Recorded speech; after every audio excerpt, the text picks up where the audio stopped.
Arcadian Vanguard presents The Wrestling News in your daily wrestling newscast for Friday, October 7th, 2022.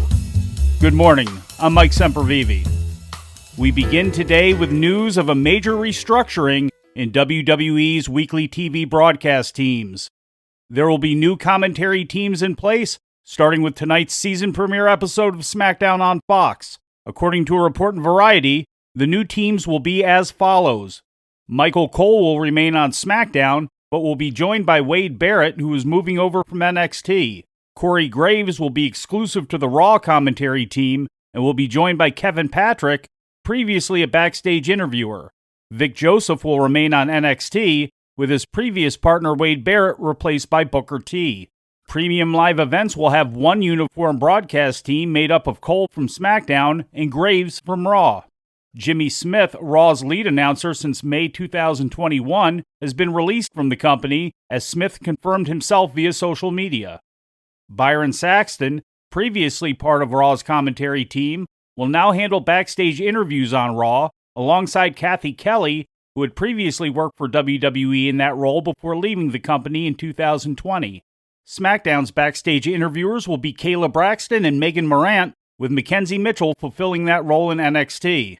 Pat McAfee is scheduled to return to WWE commentary duties once his responsibilities with ESPN College Game Day are finished, but it was not revealed which shows he would be announcing for.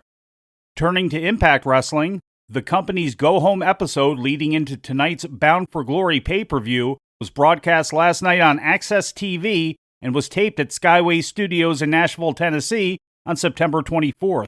The show closed with a contract signing between Masha Slamovich and Knockouts champion Jordan Grace, who are scheduled to meet tonight at Bound for Glory in Albany, New York. The Russian challenger attacked Grace following the signing, putting her through a table and ending the show holding the champion's belt. Я тебя убью. Yeah, tell her again, Masha. Tell her again. What does that mean? Masha's gonna kill you.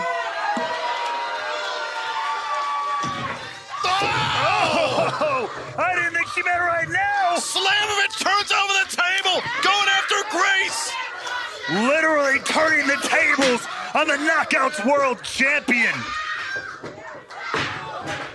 Also on last night's show, Alex Shelley pinned Matt Taven, Frankie Kazarian beat Kenny King by submission, Mia Yim pinned Giselle Shaw, Steve Macklin pinned Moose with help from special referee Sami Callihan, and Jessica and Taya Valkyrie defeated the Swingerellas. With AEW news, here's the Wrestling News' Lou Kipilman. An update on Bandito's status with the company. Contrary to what was previously reported by Fightful, The Wrestling Observer, and others, the luchador indicated in an interview yesterday with Mas Lucha that he has not signed a deal with AEW. Bandito confirmed that he was offered a contract by Tony Khan immediately following his Rampage match against Chris Jericho on September 28th, but no official agreement has been reached. He stated that he is still in talks with AEW and will likely wind up there, but that he has also been offered a deal by WWE. For the Wrestling News, I'm Lou Kipilman. In ratings news, AEW Dynamite jumped above 1 million viewers again for its third anniversary show Tuesday night. The episode, broadcast live on TBS from the Entertainment and Sports Arena in Washington, D.C., drew an average of 1.038 million, up from last week's 990,000 viewers. The rating was down slightly in the 18 to 49-year-old key demographic, dropping from 0.34 last week to 0.33 this week, translating to 430,000 viewers. The show jumped up to number 2 on the cable top 150 in the demo, up from number 9 last week. Total viewership for the third anniversary episode was comparable to that of the second anniversary show last year, but dropped 10.81% in the key demographic. The show steadily declined as it went on, with its highest quarter hour being its first, averaging 1.179 million viewers for the start of MJF against Wheeler Yuta, and falling to 879,000 by the close of the show. According to Post Wrestling, in Canadian ratings, Dynamite came in at number 9 in sports programming, with 121,000 viewers on TSN2, and finished number 5 in Canada's key 25 to 54-year-old demo with 76,400 viewers. Those numbers are up 30 and 31% respectively from last week. The Dynamite total viewership figure is identical to what Raw did earlier in the week, which was Raw's lowest Canadian viewership of 2022 so far.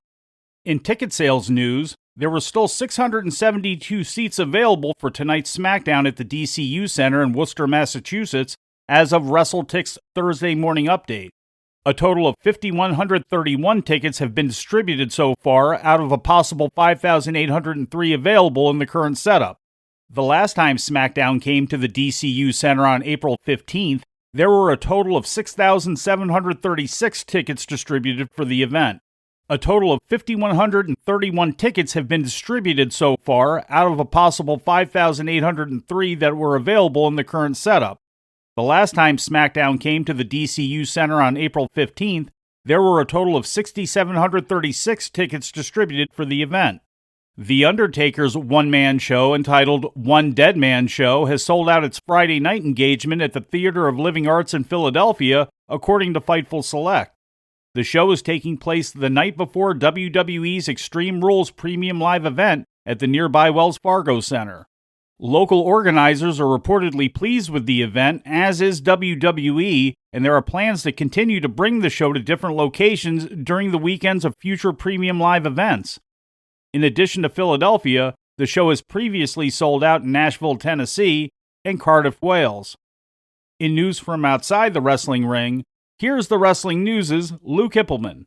Bobby Fish is scheduled to make his debut as a professional boxer on the undercard of the Floyd Mayweather-Deji Olatunji fight, November 13th at the Coca-Cola Arena in Dubai.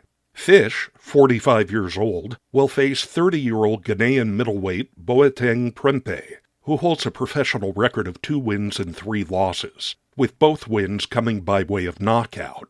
The event is being promoted by Global Titans in conjunction with Front Row and Mayweather Promotions. Fish departed AEW after his contract ran out in August and was last seen at Impact Wrestling's Victory Road event on September 23rd.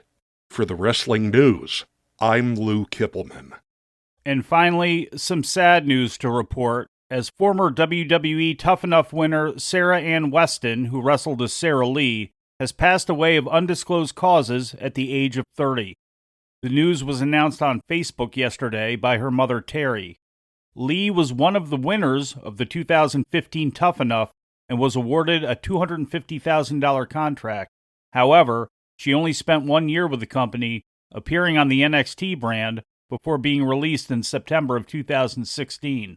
Lee is survived by her husband Corey Weston, who wrestled in NXT from 2013 to 2020 as Wesley Blake, and by their 3 children.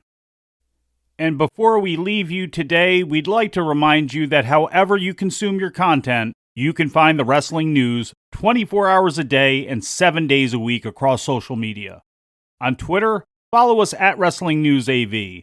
Our Facebook page is also Wrestling News AV. The Wrestling News can also be found on the Arcadian Vanguard YouTube page.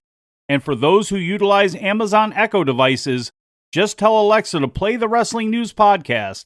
And remember to make sure you add podcast at the end. Once again, for daily updates, breaking news, and more, follow the Wrestling News across social media. And that's the news for today.